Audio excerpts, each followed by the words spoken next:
लोग जंप कर रहे थे तो मैं फटाफट मरीज को छोड़ा मैंने। अच्छा काम है, खिदमत का काम है, इंसानियत का काम है।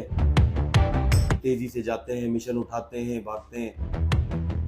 डर नहीं लगा, खौफ नहीं आया।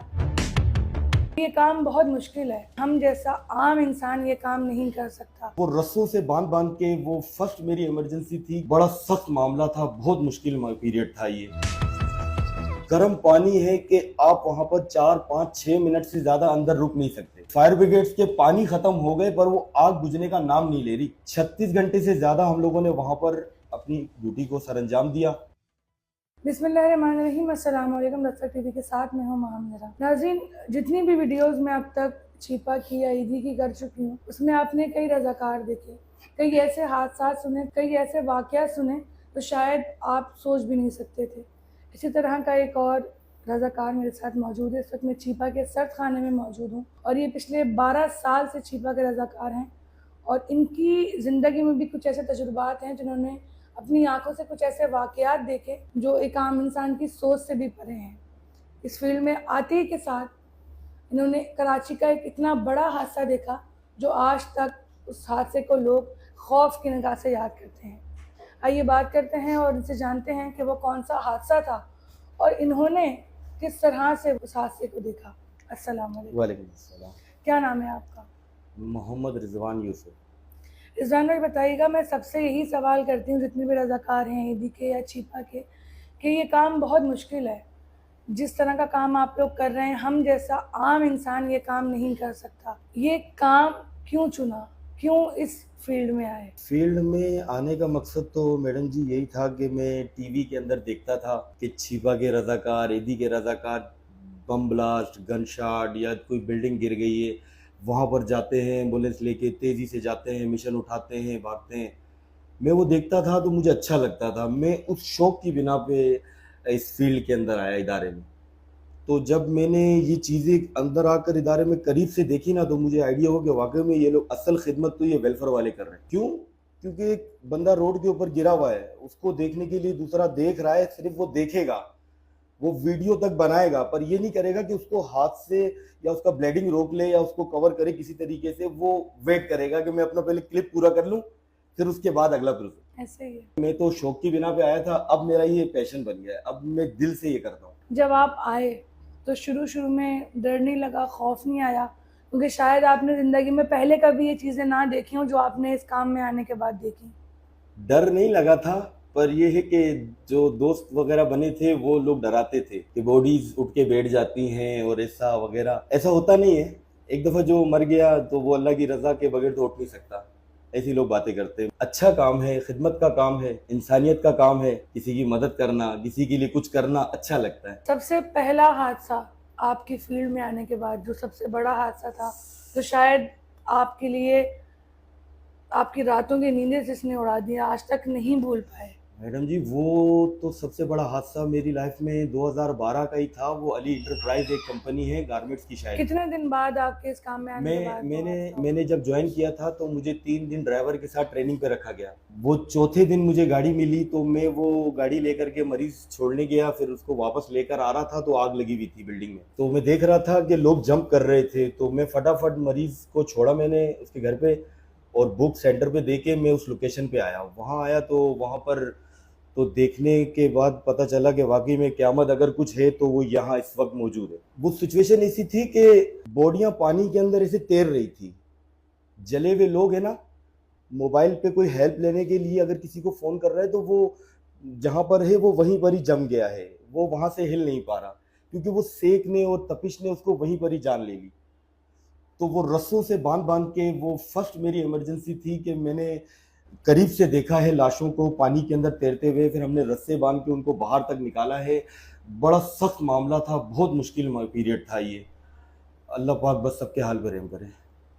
जब आप पहुंचे तो वहाँ के क्या हालात थे, किस तरह से बॉडीज जब को पहुंचे रिकवर तो किया? दरवाजे तो बंद थे, तो पीछे वाली एक कंपनी थी, उसके बेसमेंट से दीवार को तोड़ के हम लोग अंदर दाखिल हुए थे। ये जो फैक्ट्री थी बल्दिया में जो आग लगी थी, ये उसकी बात कर रहे हैं जी आप? जी हाँ, ये अली इंटरप्राइज बल्दिया 2 नंबर पे। तो वहाँ तो मेरा ख्याल है ताले लगे हुए थे, तो हम लोगों ने पीछे बेसमेंट को तोड़ के और अंदर रास्ता बनाया था जाने के लिए, जो बॉडियों को अंदर से लाना था। वो सिचुएशन थी।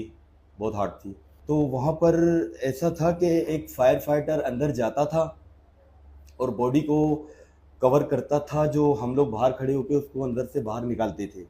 फिर एक वक्त ऐसा आ गया कि वो फायर फाइटर के पास गैस ख़त्म हो गया, उसका जो ऑक्सीजन सिस्टम होता है सारा वो ख़त्म हो गया। अंदर अभी जाना पॉसिबल नहीं है क्योंकि अंदर इतनी तपिश है, इतनी आग की हीट है और गर्म पानी है कि आप वहाँ पर 4 5 6 मिनट से ज़्यादा अंदर रुक नहीं सकते। तो उस सिचुएशन में जब वो फायर फाइटर चला गया तो वो अब बाकी लाशों को भी, बॉडियों को भी कवर करना है। फायर फाइटर से हमने पूछा भाई आप वापस आओगे? बोला हाँ मैं आता हूँ, पर काफ़ी देर हुई वो नहीं आया।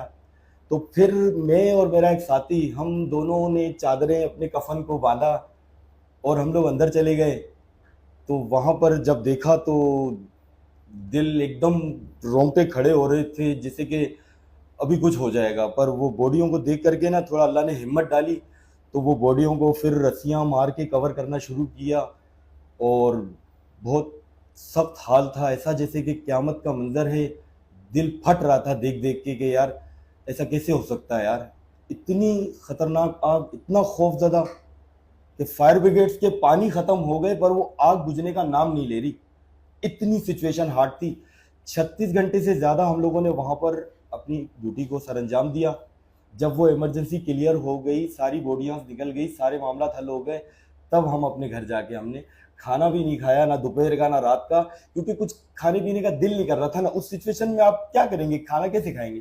सही बात। कोई वहाँ जला हुआ पड़ा है, सुखड़ा हुआ पड़ा है, अकड़ा हुआ पड़ा है, भुना हुआ पड़ा है। कितनी डेड बॉडीज तकरीबन बॉडीज बहुत अंदाजा थी है? मैडम जी, बॉडीज काफ़ी हद तक थी। फायर फाइटर भी काफ़ी बॉडीज कवर कर रहे थे और उसके साथ हमारे ईदी के रजाकार भी थे, छिपा वाले, हम सब मिलजुल के हमने काफ़ी हद तक बॉडियाँ कवर की हैं। अब गिनती नहीं है। कैलकुलेशन हम नहीं कर सकते, वो हमें नहीं पता। हमारा काम होता है बॉडी को लाना और स्ट्रेचर पे रख के अपने पहुँचाना अस्पतालों में, चाहे सिविल, जिना अब्बासी, कहीं भी बोले, हम ये करते हैं। जिंदा कोई भी नहीं बचा था? जिंदा एक लेडीज थी जिन्होंने छलांग मारी थी।